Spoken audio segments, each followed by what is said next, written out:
apa penyebab orang itu selalu bermaksiat kepada Allah, Pak Ustadz?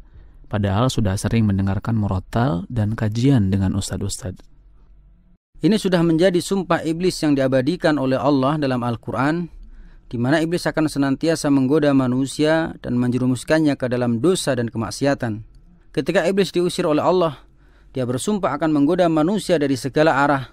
Allah Subhanahu wa ta'ala berfirman, Qala fabima aqwaitani la'aqudanna lahum siratakal mustaqim thumma la'atiyannahum min bayni aydihim wa min khalfihim wa an aymanihim wa an syama'ilihim wa la tajidu aktsarahum syakirin.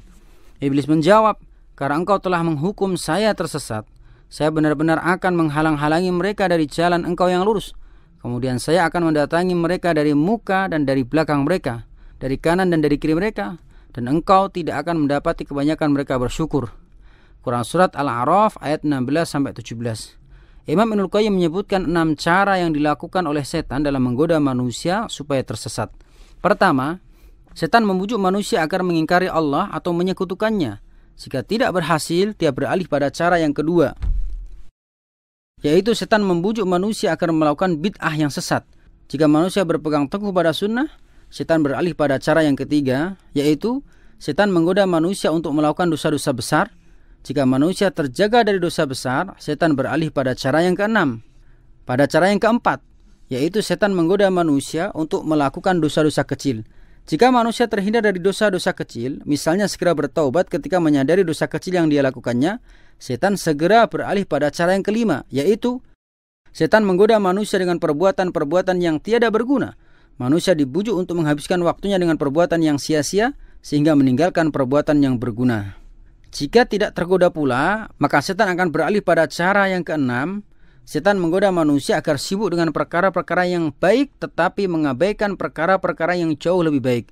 Contohnya, seseorang disibukkan dengan ibadah-ibadah sunnah, tetapi mengabaikan ibadah fardunya.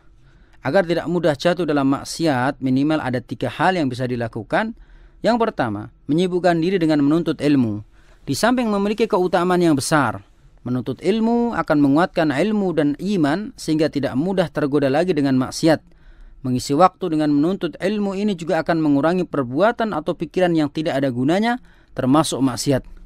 Yang kedua, menyibukkan diri dengan amal soleh seperti sholat wajib dan sunnah, zikir, puasa, membantu orang tua, membaca Al-Quran, berbakti di pesantren atau masjid, atau mengikuti kegiatan sosial dan beragam amal soleh dan hal yang bermanfaat. Dengan menyibukkan amal-amal ini akan memperkecil atau bahkan menghalangi kesempatan untuk berbuat keburukan. Ketiga, carilah lingkungan yang islami dan teman-teman yang soleh. Lingkungan dan teman sangat mempengaruhi kehidupan seseorang. Jika ia hidup bersama orang-orang yang tidak taat dan tidak ibadah, maka lambat laun ia akan terpengaruh. Adapun jika ia berada di lingkungan yang baik dan bersama orang-orang yang taat dan rajin ibadah, maka ia akan termotivasi juga untuk melakukan ketaatan dan ibadah. Diriwayatkan dari Abu Musa, Nabi bersabda, "Mathalul jalisis salih wal jalisis su kamathil sahibil miski wa kiril haddad. La ya'damuka min sahibil miski imma tashtarihi aw tajidu rihahu wa kirul haddad yuhriku badanaka aw thawbaka aw tajidu minhu rihan khabithatan." Seseorang yang duduk berteman dengan orang yang saleh dan orang yang jelek bagaikan berteman dengan pemilik minyak wangi dan pandai besi. Pemilik minyak wangi tidak akan merugikanmu. Engkau bisa membeli minyak wangi darinya atau minimal engkau mendapat baunya. Adapun berteman dengan tukang pandai besi, jika engkau tidak mendapat badan atau pakaianmu yang hangus terbakar, minimal engkau mendapat baunya yang tidak enak. Hadis riwayat Al-Bukhari. Dari Abu Hurairah radhiyallahu anhu, Rasulullah bersabda, "Al-mar'u ala dini khalilihi falyanzur ahadukum man yukhalil." Seseorang akan mencocoki kebiasaan teman karibnya, oleh karenanya perhatikanlah siapa yang akan menjadi teman karib kalian. Hadis riwayat Abu Dawud, wallahu alam.